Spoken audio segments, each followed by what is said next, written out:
opportunity to knock.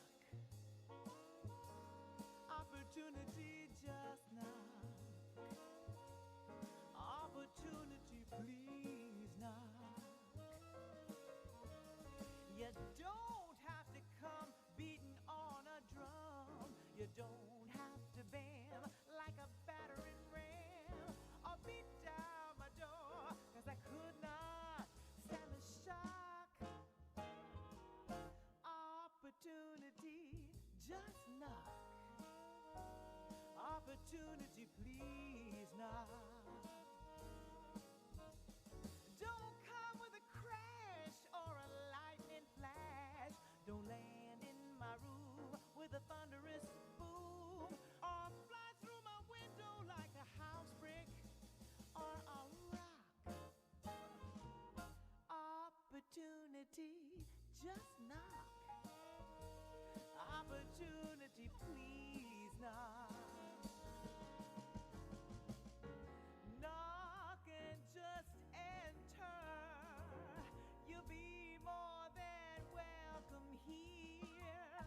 Just give me a chance that's just halfway fair, and brother, let me take it from there. Opportunity please. Opportunity please. There's a ship out at sea coming in for me. I'm all set to go. Knock and let me know.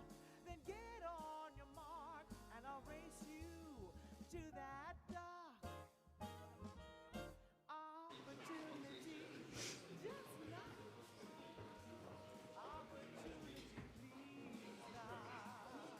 Oh.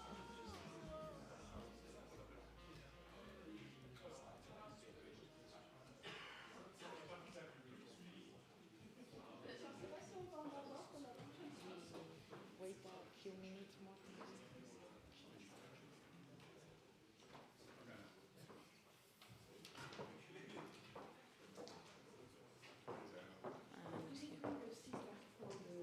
The moderator. It's Susan? Okay. Sorry.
Should I start? Okay. Welcome back, everyone. I hope you have enjoyed your coffee break. I am Esther Ollas, TPM at the EUROCAE Secretariat with a focus in sustainability. Before we dive back in, I would like to thank all the sponsors and Airbus, especially for being one of the sponsors at this EUROCAE Symposium 2024, and for their unwavering support to the EUROCAE activities over the years. Now, as we resume our discussions, I am very excited to introduce our next flash talk, Sustainability at Airbus. introduced by Simone Rauer, who unfortunately couldn't join us today, but kindly provided a video. As we move towards a greener aviation future, it is essential to understand the transformative impact of such innovations. In this video, Airbus will guide us through their Zero-E project, offering insights into the future of sustainable aviation industry. Thank you. Hello to everyone. My name is Simone Rauer. I'm heading the Aviation Environmental Roadmap at Airbus, and I'm pleased to provide you with a short introduction of Airbus activities on sustainability today.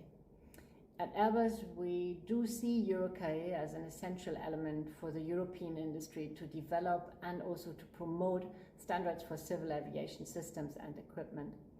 EUROCAE standards do not only contribute to the safety, the efficiency, and the harmonization of the global aviation system, they also contribute to its environmental performance and sustainability at large. Safety and sustainability are also, of course, two key topics at Airbus and really at the heart of our company strategy. And this is true for all Airbus divisions, Airbus Commercial Aircraft, Helicopters, and also our Airbus Defence and Space division. And this, since 2020 now, is also strongly reflected in our company purpose, which is we pioneer sustainable aerospace for a safe and united world. At Airbus, we believe that aviation brings many good things to societies, and it is the only transport mode really that has the capacity to efficiently unite and connect people, cultures, and economies of different continents. But of course, and we all agree on this, it needs to be in a safe and sustainable way.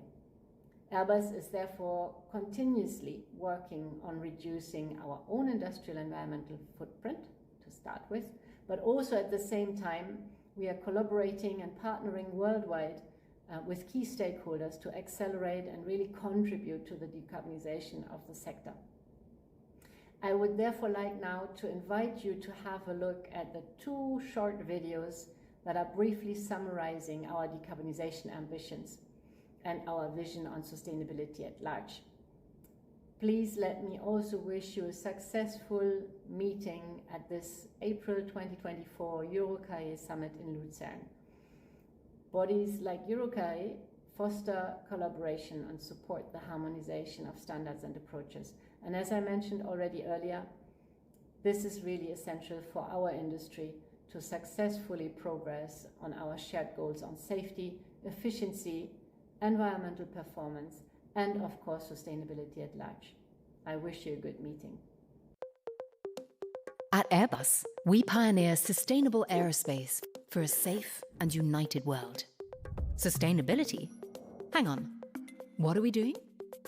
Airbus's approach to sustainability is built around respecting the planet, valuing people, and enabling prosperity. We respect the planet. We are leading the decarbonization journey by pioneering disruptive technologies. We are actively reducing our environmental footprint on our sites and in our value chain. Our products and services allow us to play a role in addressing climate change. We value people. Our business is built on a foundation of safety, quality, integrity, compliance, and security. We recognize the power of inclusion and diversity, and we respect human rights throughout our value chain. We enable prosperity. We help to unite cultures, connect economies, and foster cooperation and partnership. We support global stability and peacekeeping. We strive to be a profitable company with the financial strength to invest in the future. We pioneer sustainable aerospace for a safe and united world. We respect the planet. We are leading the decarbonization journey of our industry by pioneering disruptive technologies. Our latest generation family of aircraft offer around 25% greater efficiency compared to previous ones. And we're already developing the technologies for the next generation. Our products will be able to fly on up to 100% sustainable aviation fuel by 2030. And by 2035, Airbus aims to bring a hydrogen-powered aircraft into service. Since 2015, we've cut energy and water use and reduced our emissions and waste production across Airbus sites.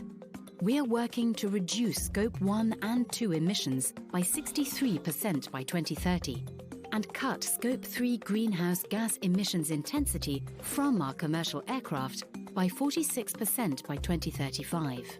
We assess the environmental impact of our aircraft from raw materials to end of life. Today, we can recycle more than 90% of an aircraft's total weight. Our products and services allow us to play a role in addressing climate change. Our partners use data and imagery from 20 Airbus satellites to monitor the effects of climate change. Respecting the planet. It's a key part of our purpose to pioneer sustainable aerospace for a safe and united world.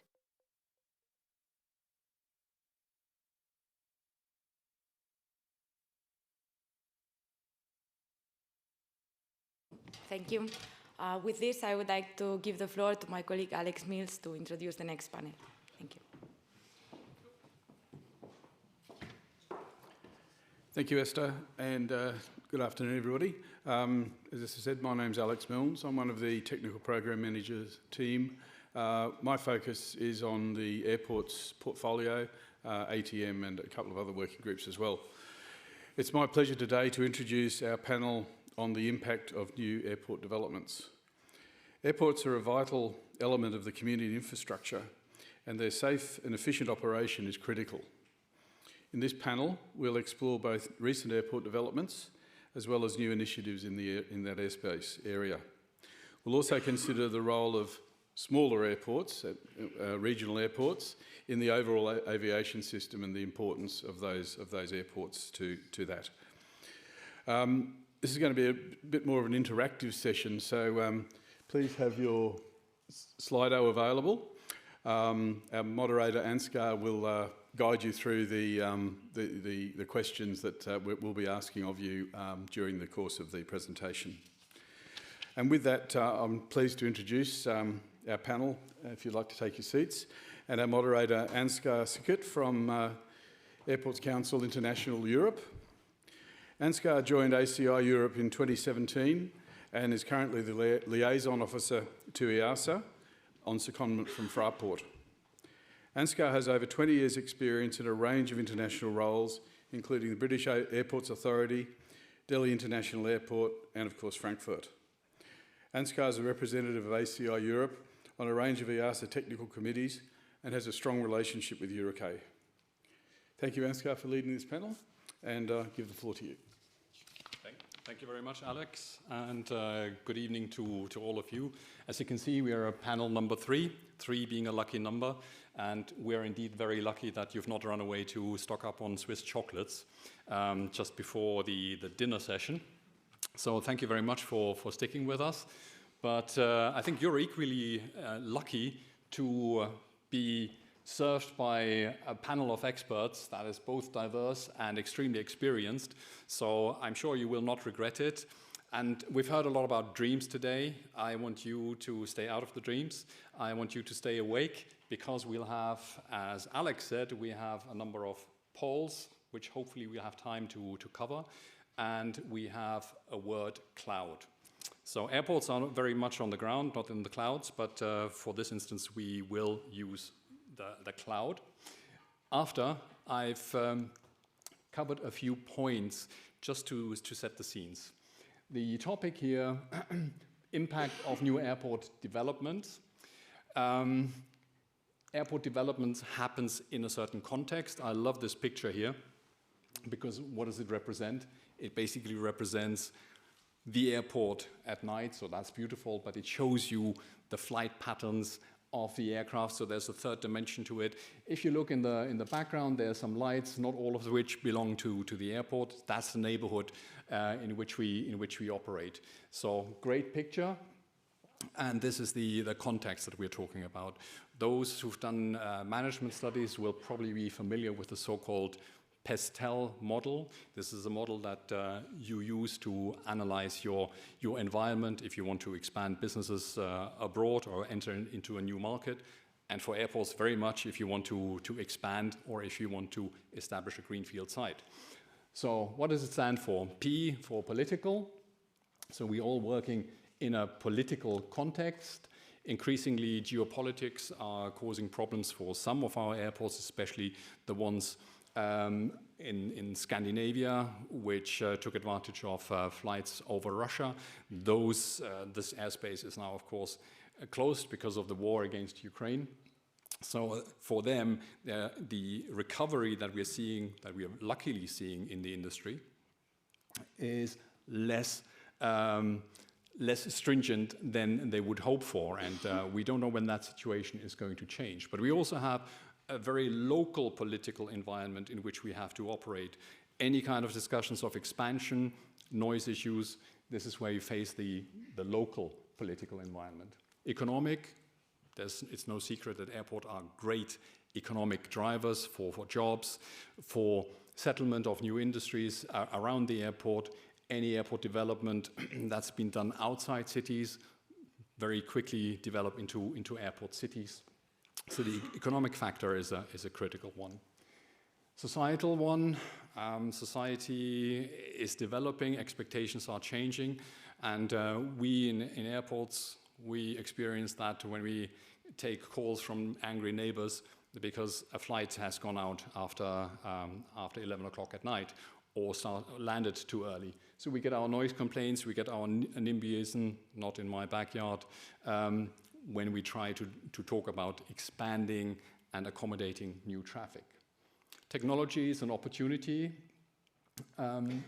as well as a threat. As we've heard, cybersecurity is very much on the agenda for most of us, and with increasing digitalization and automation in the industry, this is something that we need to look out for, as well as take advantage of opportunities of technology in order to expand the airports where physical infrastructure cannot do so. Environmental, this is something very close to the heart of ACI. We've got the Airport Carbon Accreditation Program. Over 550 airports are members of that, and more than half of those are European airports. The rest is distributed over the rest of the world. So Airport Carbon Accreditation aims at reducing the carbon footprint, both from emissions from the airport activity itself, but there are various levels to reach out to the other players and stakeholders at the airport too. Last but not least, you know what that means? It means bureaucracy. Airports have to deal with a lot of regulations. With every new layer of regulation, there come new compliance requirements. This is something we are struggling with. Partly, if I go back to the economy and the societal aspects, it's becoming increasingly difficult to find enough people who are willing to work at the airport. Not necessarily because it's an unpleasant working environment, but because we have the demographics as it is in Europe, aging, shrinking population. I love that picture because I've been to India for about 6 years, working at New Delhi Airport. This is the second airport to the east of Delhi, Noida International Airport, expected to open in September of this year. So you see that the growth in Asia is greatly overtaking that elsewhere. And let's see where we find new airport developments. So you have two colors, green, which are greenfields, and the red, which are existing airports to be expanded. And we see that in Europe, nothing much is happening. We have the expansion in Frankfurt. The construction of Terminal 3 is progressing well, with the terminal to be opened by 2026. And we have Solidarity Transport Hub Poland, some 40 kilometers from the capital, Warsaw. It's supposed to be a hub that brings together road, rail, cargo, and air transport to replace the existing airport in Warsaw. Big question mark on whether or not this is going to happen. Everything else is happening mostly in Asia. So the question is, new airport development, can we expect some of that happening in Europe, or is it happening elsewhere? And hopefully we can cover some of that during the discussion. To remain with the context, we see continuous growth in passengers, in cargo, in aircraft movements. So growth will continue. You probably will not be able to read the bars. These are periodic forecasts starting from 2023. The one on the left in blue is 23 to 24, so this is where we are now. And the one on the extreme right in yellow shows the growth period between 2023 and 2052, so very long-term forecast. Here the passenger numbers, predicted passenger numbers till 2025, so 2052 rather. So we see a continuous, steady, solid growth, which of course needs infrastructure. Now, before I have the pleasure to hand over to our panelists here, whom I will introduce one by one, I would like to, if I can, launch the word cloud. And the question you will find on your Slido, so please go to your Slido. The question you'll find is, what springs to mind when you're thinking of airports in 2050? Anything that comes to mind? Just collate it. I will have to read it out from here because we can't, unfortunately, show it on the screen. So I'll give you a few seconds to gather your thoughts. So we have modern, congestion, sustainability, seamless transport, SAF, economy, VTOL, new mobility, spoofing, new aircraft, technology, crowded, bigger. Well, the bigger is a problem, right? Automation, digitalization, passenger experience, electrified traffic. So we'll pick up on these one by one. Let me now, new aircraft again. I think we're good on that. Thank you very much for the active participation on that. I think we'll try to pick on those, and I'll invite the panelists to do so as well. I have the pleasure of introducing Torben Burkhardt of ADB Safegate. You're probably familiar with ADB Safegate. They've been very active as EUROCAE members, and they are one of the technology leaders and introducers at the airport field. So I would like to introduce Torben Burkhardt, who is the CTO at ADB Safegate. He's dedicated his career to revolutionizing the airside of airports, and we'd love to hear about that a bit more. He has a PhD in computer science and developed his first airport software in 1997, so going way back. And he's been at the forefront of airport operations. He's led several operations and spearheaded the Airside 4.0 initiative, which seeks to digitize and transform airports. So I'll leave it at that, and over to Torben. Please take the microphone, and the floor and the slides are all yours. I'll give you... Thank you very much. I think I don't need it. I have exactly one slide with me. But since I'm the first one, I'm going to use the remaining 55 minutes for this one slide, I guess. No, we already found out we are very enthusiastic about our topics, and we have to be careful with our time, we learned from you, Ansgar. We are really on the ground now. Our priority is everything airside, and that's basically what this picture is supposed to present here. So we spoke about traffic high up in the air. We spoke about lower traffic area, lower traffic, and now we speak really traffic at the ground and equipment at the ground. What is really interesting, I had prepared a second slide, but Klaus basically had exactly the same topics, just a level higher up in the air. So the airfield was a bit the ugly child in the past, I would say. When I asked the CFO at the end of a conversation, is there anything else I can do for you? He told me, get rid of the runway, I want to put a shopping mall there. And I kind of that, I think this is gone. So after a lot of effort was put into the airspace, And a lot of effort has been put into the terminal, particularly also during COVID, queue management, and so on. The airside is, for us, and particularly the apron area, one of the areas where the biggest savings can be generated, where sustainability can be improved, and because of the growth to be CO2 neutral, this is also one of the priority areas at the moment. What we've done is basically we have, and that's what sums up in Airside 4.0, we have made all of our assets out in the field smart and communicative, which is the first element in Industry 4.0 basically. And for all those assets, we are now having a digital twin where we replicate the airport in a digital world, bring all the stuff together. We have worked with most of the airports actually globally, and also a lot of those which are on the list. Maybe also Ismail can relate to some of the topics. And the topics are safety related, so how can we bring safety, for example, to runway incursion with runway status lights without human involvement by using all kind of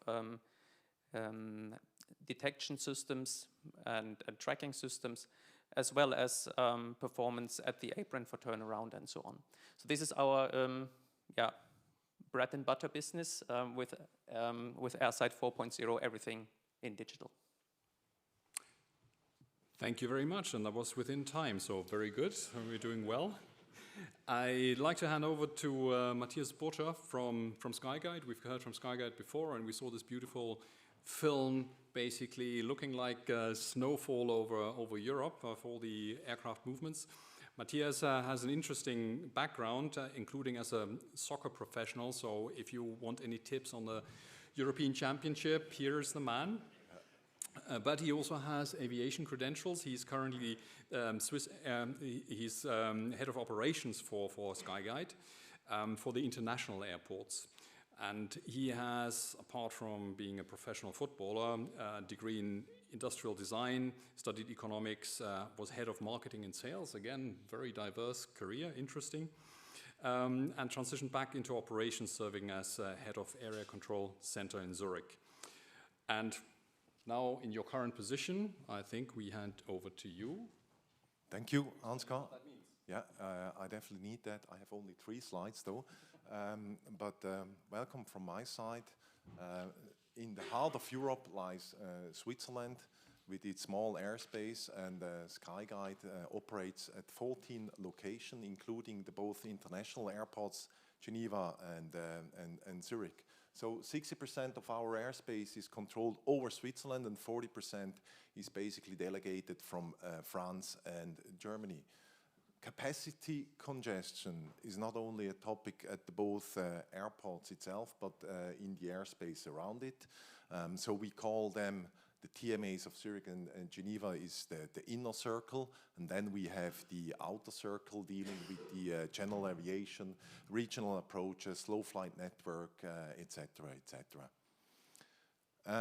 When it comes to the international airports as such, located close to the border, right, Germany and as well France, really a lot of political pressure, environmental impact, etc. Some figures: in Geneva we have around 190,000 movements per year with roughly 18 million passengers. In Zurich it's about 280,000 movements with 30 million. So there is no way of building an additional runway. The infrastructure is given, and we need to develop and act on that particular basis. But nevertheless, we try to decomplexify the system, decomplexify also in regards to the workload for the air traffic controller. We want to increase traffic predictability and as well runway throughput. On the infrastructure side, nevertheless, in Zurich, the terminal will be replaced, and a physical tower is planned to be built in the year 2030. And in Geneva, we are going in the direction of a remote digital tower. This here is the picture of the roadmap of the international tower environment that I'm responsible for. So on the bottom left, you can see a Zurich tower approach, and that's then basically the roadmap, which ends in the new tower, physical tower setting on the right by 2030. Above the road, you can see a Geneva Tower approach with its projects, ending up with the remote digital tower I just have mentioned. And above is the outer circle dealing with these regional approaches, right? And the ATM projects are getting more and more complex, and there is certainly a need for well-established standard for the harmonization of interpretation and implementation. When I looked at the roadmap as such, I was thinking, where did we benefit from having standards? And I just pick out three to four elements. The first one is ASI, Advanced Runway Safety Improvement, that we have implemented in Zurich. It's mainly about conformance monitoring, alerts on conflicting ATC clearances. That was really helpful to have standards there, and this will be transferred as well to Geneva. On the PBN, performance-based navigation environment, we consider to have good standards, as well as for the wide area multilateration Switzerland program as such. When we talk about, yeah, there are standards available, but they are not so clear, we would see the AOP environment, Airport Operation Plan, and as well the LORD, Leading Optimized Runway Delivery, time-based separation for being more efficient on the final approach. So when you have loose standards and quite a big field of interpretation, you do not have harmonized results then. That's certainly a topic. And the elements I showing here are the ones where we think there were no standards available. It's the arrival manager we have implemented together with the coordination facilities in Zurich.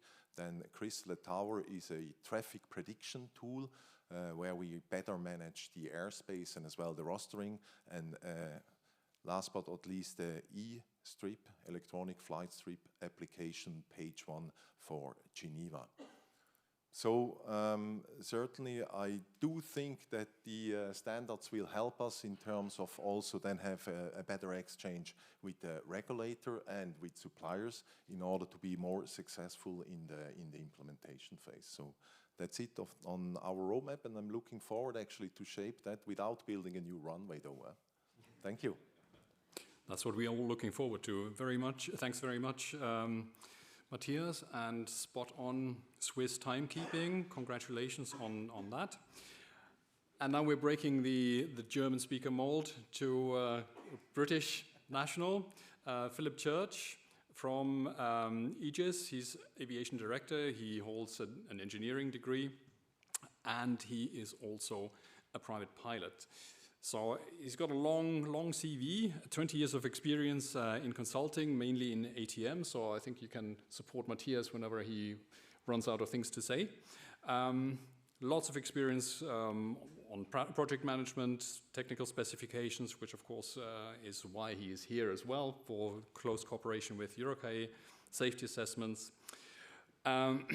He is a regular also at international conferences and has published several articles. I'll leave it at that and hand over to Philip. Floor is yours. Good afternoon, thank you, and thanks for the invitation from EUROCAE to be here. So yes, I am speaking as an Englishman, but I'm speaking on behalf of a French company.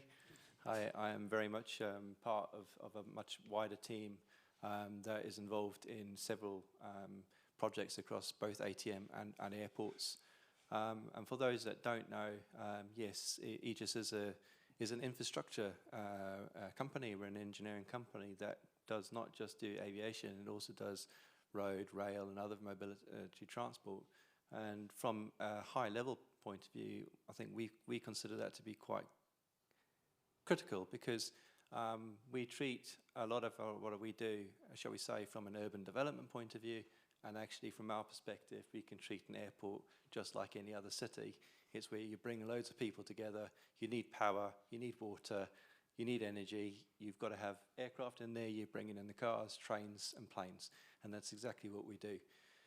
So, and I was just thinking about the question that you posed in terms of what we think. And I was thinking about the customers that we're working with, both from an airport and from an ATM perspective. And I think there are four things that I think that we are looking at the moment. unsurprisingly, I think some of them have already been mentioned by my colleagues, but number one is sustainability. We have got to be addressing that from everything around that we do is from a sustainability piece. All of our development, all of our engineering work, everything has to have sustainability in that. That means not just in terms of the airport operations themselves, it means the airspace, it means the buildings themselves.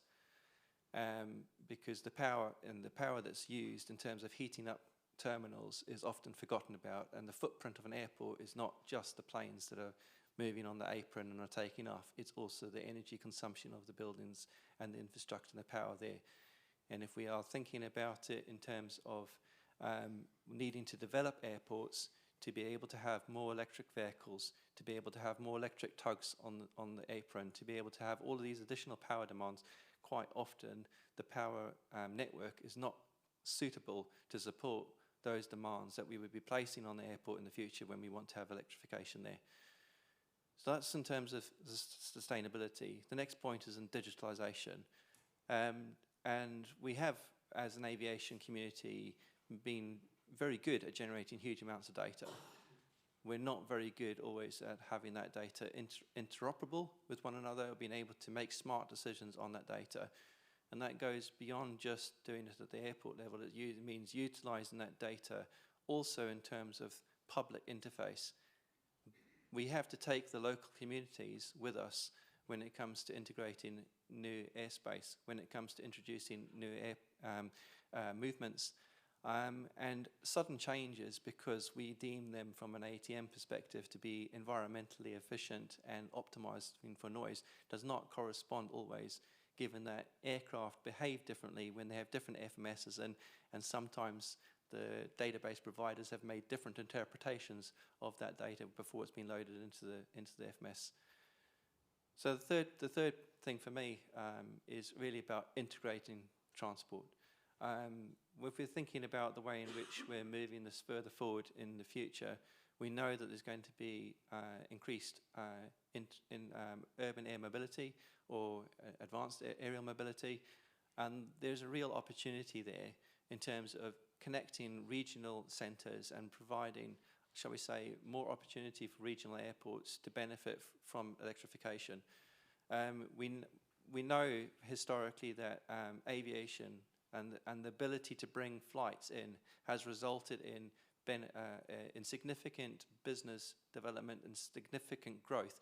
Aviation is a known economic contributor, and where we don't have integrated transport in regional centres, or we don't have that connectivity between rail, road and aviation, we don't always see that economic growth. And this can be a lifeline to local communities, and we need to think about how that can be achieved within the constraints of sustainability. And the last point for me is really about change management itself. We're talking here about new technologies, we're talking here about new procedures potentially, if we're thinking about the use of how we're going to manage drones in the airspace, how we're going to integrate aerial vehicles into an airport, how are we going to manage that in terms of the charging processes, battery replacement, turnaround times, all of this other data, especially if you want to start to be utilizing automation or any form of artificial intelligence as it may come in the future. We're going to have to worry about ensuring that our procedures and the way in which we are able to manage that from an airport point of view that is operationally focused and not, shall we say, focused in terms of deploying new technology for change's sake. You know, there is a priority, and what I often notice is that working with some of the airports that we're working with is they lapse on some, and this is not intentional, but they lapse sometimes on what I would class as being regulatory requirements in terms of, so we say, safety oversight, safety logging and data collection. They lapse on that because they're more focused on keeping the airport business viable. And that's part of, I think, if you're going to have to introduce all of these new changes, we're going to have to start worrying about that. So those are my 4 points. Thank you. Thank you very much for those inputs, Philip. And now over to Thomas, who is Thomas Meyer, representing two organizations. One is IDRF, which translates in Association of Regional Airports, which includes 78 airports plus ANSPs. And he's also secretary of the European Regional Aerodromes Community, ERAC, with 130 plus airports plus partners. He's a pilot, civil engineer, and he is flying the sexy machines, the business jets, so I'm envious of that. He is, I don't know, I think it would be shorter to mention the forums you're not involved in, both in the German ministry and ACI, at EASA, ICAO, etc. So I'm not going to list them all because that would eat up too much time. Instead, I'll hand over to you. You've got the clicker. Yeah. So over to you, Thomas. Thanks a lot for the kind words. I have made a lot of notices for the discussion, but we are running out of time, so I'm driving quickly through my short presentation. The first point what I want to mention, we do not want to close any runway just because of a shopping mall or parking lot. We maintain them, and obviously we have a couple of other means of I would say customers at the airport, small and medium-sized airport. So we have the generation, the airwork, police, and whatever. We have a lot of them, but unfortunately, you are missing here at that part the airlines. Yes, we also. And coming back to one of your historical point of view, here is the network of Lufthansa roughly 100 years ago. It looks like that. A lot of small airports were in the network of Lufthansa, and this is left 100 years later. So we have lost a lot of these kind of regional mobility, what you have mentioned. Some of those traffic could be done by train and other modes of transport, but not all, and not all of them in an adequate timely manner. So this is what we are looking on. Very often I'm questioned, are you going to close the regional airports? With such a picture, yes. But if you are going to consider next gen of aircrafts, what we expect, and I assume you will also expect some of these new kind of aircrafts you mentioned, the urban air mobility, I do not believe real in a big change on that, but on the mid-size of regional mobility, I'm absolutely agree on that. Just one slide on that. Mannheim is the city where our office at the Mannheim City Airport and our colleagues from Meridian, this is an electric power-driven aircraft developed, which coming into service hopefully the next 2-3 years or 5 years. I have no ideas on the figures on that. However, they have done some surveys and others on the universities. They agree on that. We expect with new kind of aircraft about a couple of 100,000 passengers per year at such an airport where we have today only 25,000 passengers. We have mainly business aviation, general aviation, individual transport, but no public transport anymore. We have, as showed earlier, lost a lot of regional connections. With that new kind of aircraft, we have calculated the energy what we need. And what is really surprisingly, the top 10 connections from Mannheim, which will serve about 400,000 passengers per year, we will be able, even at the city airport where you don't have a lot of space, we will be able to produce the energy at this airport for these 10 best routes. So in extreme values, maybe you have seen already such pictures. These are two of our airports in Brandenburg near Berlin, with about 290 and more, and then 300 hectares of photovoltaic. And this is just to give you a little bit of a picture what is possible. This is not introduced just because of air transport. It is a business case itself. Yeah? So anyway, we are running in a direction that the airport has to think it himself as an energy hub. So we are talking on electricity, we are talking on hydrogen, we are talking on sustainable aviation fuel, namely PDX. And I want to take another point from your presentation or your thoughts. The thing on energy. Just coming back to the question of Mannheim, do you have an idea what such a Pipistrel or such a 9-seater aircraft wants to have on energy for one loading? It's about, you have an idea? No, okay. It's about 300 to 800 kilowatts for one loading as a fast loading spot. And the whole airport needs only 200 kilowatts on energy. So the airport is not a tricky thing in terms of energy. Absolutely not. But we need to understand what the new kind of aircraft need. Just one more slide here, how a new kind of airport will look like. It is with cars, trains, eVTOLs, and classical aircrafts. Classical aircrafts in these terms mean more the electric and hydroelectrical aircraft of next generation. But anyway, it looks a little bit like the Indian in reality, isn't it? Okay, thanks a lot. They might have seen your slide before and copied it. Who knows? Yeah. Thomas, thanks very much. And now to our last panelist, Ismail Polat from IGA Istanbul Airport. Ismail has an engineering degree or construction management degree from Worcester Polytechnic Institute in Massachusetts, and a civil engineering degree from Istanbul University as well. He's the chief planning officer at IGA, which is the short version of IGA Istanbul Airport.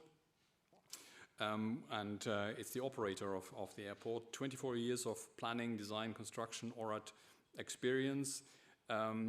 He started as a project engineer at Boston Logan International Airport, so plenty of US experience as well.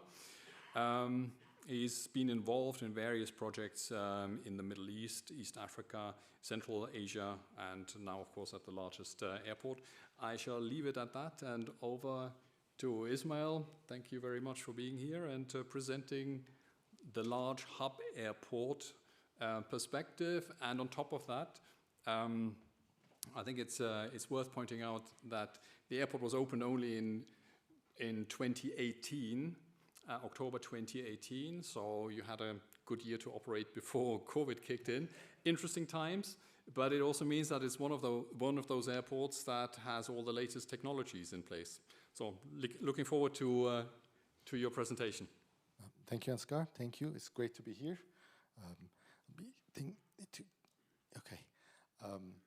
Well, yes, Istanbul Airport is probably one of maybe the biggest airport project in the last decade, planned and designed, constructed and put into operation. We on time and in budget, of course. And it was for the understanding the impact of the Istanbul in aviation. Here's a nice saying on the right bottom corner: if the world was only one country, Istanbul would be its capital, by Napoleon. This is a very true statement for Istanbul also in terms of aviation. Istanbul, and together with Turkish Airlines, was enjoying that over the last 20 years with a strong growth, close to 10% almost every year. And Turkish Airlines used that. Unfortunately, old airport, Old Atatürk Airport, has a limited capacity, originally designed for 35 million passenger only, but it was handling, and when we moved to Istanbul Airport, 65 million passengers. So there was a quite big stretch. And all the studies by ACI and other IATA and other organizations was showing that Istanbul is going to have a quite big demand, but also it's going to have a quite big infrastructure gap to support that demand. That's why the government decided to invest on this project, and they choose the public-private partnership scheme. So Istanbul Airport is actually an investment project, if you look at that. IGA is a 100% private company.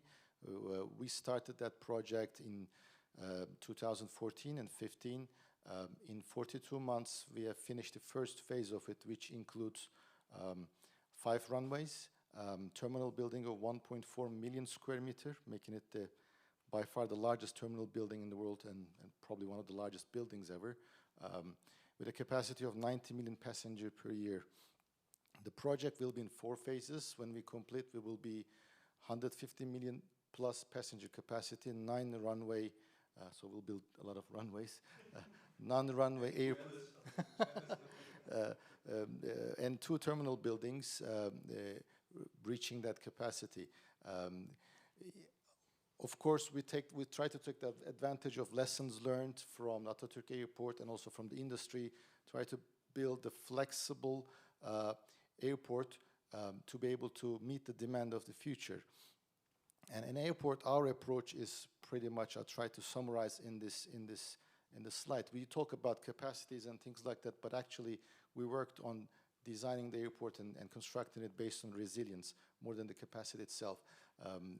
For a brief moment, maybe we can handle quite big capacities, but the question is, can we really handle that in any adverse situations? Can we adopt that and respond that and then correct that for the future? We were never hoping to test that, but unfortunately, as you said, COVID put that into a test. We opened in 2018. In April 2019, the old airport relocated to the new one. It was the largest airport move, if you will, in history. And less than a year time frame, we got hit by COVID. However, we tried to keep up with that process and work with ACI, created the first health accreditation together and participated in health accreditation for the airports itself. And I would say we came out stronger. As of 2022, we were beyond 2019 levels. Last year, we had 76 million passengers, roughly 15% over 2019 numbers, with more than 500,000 ATMs. This year, we'll probably reach 530,000 ATM with 83, 85 million passengers. So all big numbers.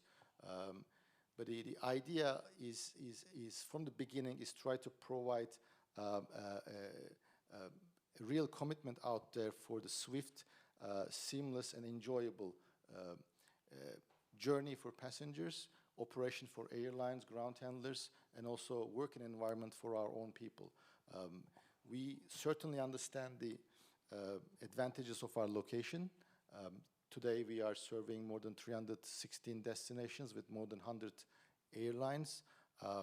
We understand it's a big airport with staff and people. We are daily doing close to 1,500 movements. 220,000 passengers go through our airport with 70,000 people working, including all our stakeholders around us. So the way that once we put our strategy into it, it divided into 3 areas: operation, service, and innovation. We try to make sure that the operations are efficient, but that could only happen if we are really informed and if we can really act dynamic instead of reactive, try to be as proactive as possible. In our service approach, we are, at the end of the day, as a service business for the passengers, for the airlines, for everyone. We generate a lot of data, as our colleagues mentioned, but we don't use that data as we should, as we expect to use. So we try to be as much as possible data-driven.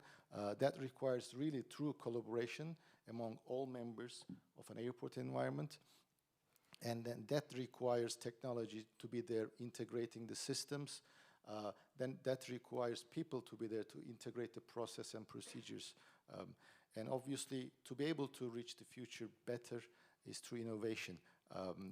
But to be innovative, we need to first attract that innovation to an airport environment and try to be as functional as possible to include that into all our process and procedures as much as possible and create the value through that. And that's, I believe the end results end up giving you an airport which is resilient and also really can cover the sustainability efforts for the future. A few notes on that. I fully agree probably the next decade we'll start to call it N-airports instead of airports. We understand the sustainability and we take it quite seriously. We already made the commitment for net zero 2050, and we have started investing a 200 million euro investment for a solar farm that will cover for the next 10 years all scope 1 and 2 emissions of our airport. Hopefully that will be finished by 2026, and that way we'll be one of the true airports with that. But it doesn't stop there. We're also pushing for scope 3 as much as possible, working with Turkish Airlines, working with our ANSP, Eurocontrol, EUROCAE, to make sure that the operations around the airports in terms of scope 3 part can be as sustainable as possible. So that's in a nutshell, I guess. Thank you very much, Ismail. Very interesting presentations. I think the key words that I've taken away from these presentations are sustainability are key. Airports are becoming energy hubs, and I think that is something that lots of airports are looking into. Maybe not to fully supply the airport with energy, as is the case with Istanbul, but most of them are very seriously exploring opportunities to find space to put solar panels or to buy wind energy from energy companies as well. Digitalization, automation, usage of data. I think that comes with a question that I would like to ask the panel. Digitalization, automation is clearly needed for us to become more efficient, but also to become less reliant on a dwindling workforce. It means different kind of requirements of the workforce that we are seeking. Now, how do we get people with the right kind of data analytics skills and with an interest to join aviation? What are the approaches here, in both for consultancy companies, technology companies, and Skyguides? I mean, you also have a lot of digitalization projects running. How are you dealing with that? Thank you very much. It's a challenging question, and at the moment it's actually getting a little bit better on the market than it was before, to be honest. I think also when we use the term digitalization, maybe as a side remark, this is also for us the first level. So after digitizing something, you have the same what you had before when you walk there or when you look at it. The real challenge is on the next level after the connectivity, which we saw this morning. It's about bringing the data together and then doing more with this data than you could have done when you had it on a manual check or manual spreadsheet. So our currently very well working model is we go to universities, not the other way around. I think this is a model that is not new. It was a bit forgotten in the last 10, 15 years. The aviation is a very attractive area still, and actually is also a very diverse area, so you can develop yourself quite well in the industry, and at the moment we are successful because of that, and also because some of the big animals are laying off quite significant amount of people. So there is a new interest beside Google, Microsoft and so on to develop your career outside of those big monsters, let's say. And that's where we really get really great people with new ideas that I think also are driving the industry forward. Thank you. We unfortunately only have 5 minutes left because the video ate into our session. So a quick question to you, Matthias. What is the biggest challenge for Skyguide at the moment, and how are you planning to tackle it? I would say, you know, it always sounds so easy, digitalization and automation, but to replace legacy systems that are 20 years you know, in operations and fine-tuned and tweaked to replace them, this is a real big challenge in my opinion. Because the expectation of staff is always when you come with a new system, right, it must be better. But replace a 20 or 25 or 15-year-old legacy system that has been tweaked, as I said before, usually you come in and if you're lucky, you're at the same level, right? But then you do like forward integration and adaptation, and then you get above. But I think one of the really biggest challenges is to replace this legacy system. Is there cooperation happening across through CANSO, for instance, to make sure that there's no duplication of different systems that are not incompatible, or that you have to reinvent the wheel in every market? I think this is really important what you have mentioned now. The cooperation and the sharing of user experience is key to me.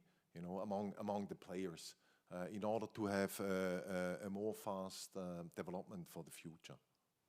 And of course, this is something where EUROCAE could use its resources and its contacts to facilitate that. Philip, you've mentioned, rightly so, that sustainability is going to be a key ingredient for airports to continue to prosper and develop. What concretely do you think airports need to do more and better in future to make sure that they're being perceived? Because it's very often a question of perception. People don't necessarily realize that by posting their dinner photo on Facebook, they're creating a lot of CO2 emissions.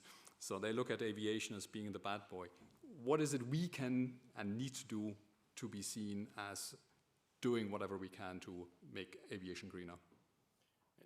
I think there's if you ask the likes of Istanbul, you get a different answer than so from an EGIS point of view. I mean, in our operations, we operate 20 airports, but we're basically dealing with the less than 10 million pax per annum. And in that sort of case, I mean, we're already rolling out solar farms. We've already done that in Antwerp. We've had Pipistrel at Antwerp now. We've got electric flight training there. But I think obviously there's other things like the electric taxi, there's electric pushbacks, there's all of that sort of thing. But there's all of that. But for me, I think we really can't forget that a lot of the terminal infrastructure that we've got is very old. It's very loss-making in terms of heat. It's really bad. And just one case, an example, there's one of the top 5 airports in the UK, as a result of Ukraine, saw its heating bill go up by £36 million in 1 year, right, as a result of the price. That's the waste of energy and the level of waste of energy that's going out the door. So we've got to start thinking about it holistically in terms of how do we change that as a major loss leader in terms of terminal infrastructure, replacing that or insulating it and doing something smarter with it, which comes back into the digital piece and in terms of the overall asset management of the airport. And then I think the other bit for me is still we're not optimized in terms of ATM airspace design. We're still not fully there yet. And even though we have PBN and even though we have it very well defined, we do see, at the moment we're supporting a very large airport in the UK, which is running night noise trials for the community, but we are seeing all the time that the aircraft are not flying the design PBN procedure. They are not adhering to the vertical descent profiles that are designed, and quite often it's actually that the pilots are skipping a certain waypoint because they want to get there or they want to do something slightly differently, whatever it is, but we're not yet, I don't think, optimizing it. So for me, we've got to focus on really addressing the terminal stuff. We've got to pull in those other bits, especially in the smaller airports, about where can we bring in the hydrogen aircraft, where can we bring in electric aircraft in the rural more communities and linking them into the hub, and we've got to work better on the ATM side. Thank you for that. I think we could continue there, and I would ask Thomas to respond to the point that maybe the pilots are not always adhering to I don't the procedure. want to open this discussion because then exactly. We unfortunately don't have 20 time. minutes. For sure, I will have later some time to discuss that with you on piloting. And I agree, there are a couple of ATM issues, especially at when it comes to small aerodrome to get into and out of it. We are lacking of flight procedures anyway. We have a lot of possibilities, but they are not taken. It's another point in Switzerland. In Switzerland, it's quite good. I have seen a question in Slido concerning the question of the business case of 7 passengers per flight. This is true. We are not talking on a track from Geneva to Istanbul. That is absolutely crazy to talk with 7 passengers. But maybe from here, from Lucerne. Lucerne, by the way, has also a small airport, to come from Lucerne to Lugano, because it makes no sense to drive over the Alps by car or by train, but with a modern and automated aircraft, which needs only maybe one pilot, this is absolutely feasible. And then it's also feasible to have them with 7 or 9 paying passengers. Coming that on the question. Was that now clear for the question? I have no idea who raised it. Maybe you can come up in the break. We have a lot of ideas on that, and it is a business case. Thank you. Unfortunately, we're running out of time, so one last question to Ismail. Ismail, you as IGA Istanbul Airport are contending for a council seat on EUROCAE. You yourself have been very active in various rulemakings and in various standardization bodies. There are no airports currently represented on the council. What is your purpose of filling that gap? I was in Brussels yesterday for the ATM master plan meeting by CESARGU, and the concept, I think it's been discussed for quite some time, it's gate to gate. So airports really play an important role on that gate, and if you consider a lot of inefficiencies happening in and around airports is a quite important element. And EUROCAE developing a lot of technical standards and supporting this master plan, airports being involved there, I think it's quite important aspect. So we would like to, as much as possible, play the role there to participate as an airport in the council. Because our experience while we're developing the Istanbul airport, EUROCAE as a group and also with working groups was quite extremely helpful, and still they are. I think as much as EUROCAE attracting airports, I think it will be good for airports to get involved with EUROCAE and get the benefits out of it as much as possible with the entire community. Great. Thank you very much to the panel. Please put your hands together for the panelists.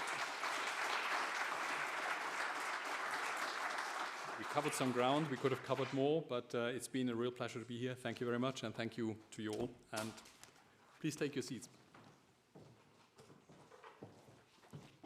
Thank you so much, Ansgar, and thank you to all of the panelists for what was a very, very interesting panel looking at the various different aspects relating to airports. And thanks really also to all moderators, panelists, and speakers for a great first day, very instructive, very interesting and diverse discussions. And that actually brings us to the close of day one's program already. Just a couple of housekeeping items. So next we have the General Assembly for members starting at 5:30 here in the room. Those of you who have been to EUROCAE symposiums before, you know the drill. You all have to go out and re-register, please, because it's a different kind of administrivia for the event. Those who are not coming to the General Assembly, the dinner and awards night starts at 7:30 at the restaurant on the second floor. Not where we had the coffee breaks, but just diagonally on the other side, but you'll find it. You'll have the posters all indicating the way. It's also the gala dinner, as every year, is also the awards night, and a special moment really to recognize those who are going the extra mile, so I'm really looking forward to that. Thanks again to our sponsors for supporting the day. Skyguide, Thales, Indra, Airbus, Collins, Frequentis, Honeywell, and Ansen, our partner with the European Commission. Without you, it wouldn't be possible. So thank you all for this. I wish you a very pleasant either break or, well, in any case, a short break or a slightly longer break, and I hope to see you all later at the General Assembly or at the dinner at the latest. Or tomorrow morning, if you're not joining us, we start the program at 9:15. Thank you.